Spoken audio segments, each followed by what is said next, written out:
Saudi আরবের মক্কায় পবিত্র হজ পালন করছেন হাজিরা।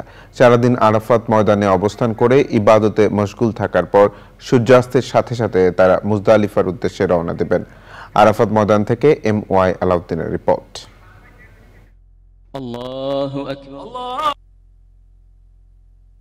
আরাফাত ময়দানে জোহর ও আসরের নামাজ কসরের সাথে আদায়ের পর হাজিরা ব্যস্ত সময় পার করছেন দোয়া ও জিকির আজকারের মাধ্যমে। আলহামদুলিল্লাহ, আরাফাতের ময়দানে আমরা মক্কা থেকে মিনা, মিনা থেকে আরাফাতের ময়দান, আরাফাত থেকে মুজদালিফায় যাব, মুজদালিফা থেকে জামারায় পাথর মেরে মক্কায় যে তওয়াফ এবং সাই করে আমরা বাসায় এসে আবার মিনাতে আসবো। আমরা এখানে যারা হাজি সাহেবরা আছে আমরা সবাই ভালো আছি আল্লাহর রহমতে। আমরা আমাদের দেশের জন্য দোয়া করছি। মক্কা থেকে মিনা, মিনা থেকে আরাফা, আরাফা থেকে মুজদালিফা যাত্রাপথে হাজিদের মধ্যে কোনো ক্লান্তির ছাপ নেই। ইতিমধ্যে রাস্তায় আছে, তারা বিভিন্ন বাসে পদব্রজে এসে এখানে উপস্থিত হচ্ছে এবং মসজিদের নামেরা ইতিমধ্যেই মুসল্লিতে ভরপুর হয়েছে।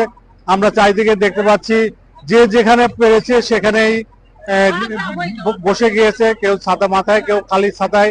আরাফা ময়দান থেকে বাংলাদেশি হাজিদের সুষ্ঠুভাবে মুজদালিফায় নিয়ে যাওয়ার সব প্রস্তুতি সম্পন্ন করেছে বাংলাদেশ হজ মিশন। আমরা ইতিমধ্যে প্রধানমন্ত্রীর নেতৃত্বে আমাদের হজের সর্ব কার্যক্রম শেষ করে আমরা সেই আজকে সবাইকে সাথে নিয়ে আমরা এক দল আমরা আমাদের বিভিন্ন জায়গায় পরিদর্শন করি এবং সুন্দরভাবে সবাই এসে পৌঁছেছেন এবং তাদের কোনো অসুবিধা। মুজদালিফায় মাগরিব ও এশারের নামাজ আদায় করে সেখানেই খোলা আকাশের নিচে রাত্রি যাপন করবেন হাজিরা। আরাফাত ময়দানে এভাবেই শত শত বাস, মিনিবাস দাঁড়িয়েছেন আগত হাজিদেরকে মুজদালিফার উদ্দেশ্যে নিয়ে যাবার জন্য। সূর্যাস্তের সাথে সাথে হাজিরা রওনা দিবেন মুজদালিফায়। সেখানে পৌঁছে প্রথমে মাগরিব ও এশারের নামাজ কসরের সাথে আদায় করবেন এসব হাজি। সেখানে সংগ্রহ করবেন 49টি কঙ্কর।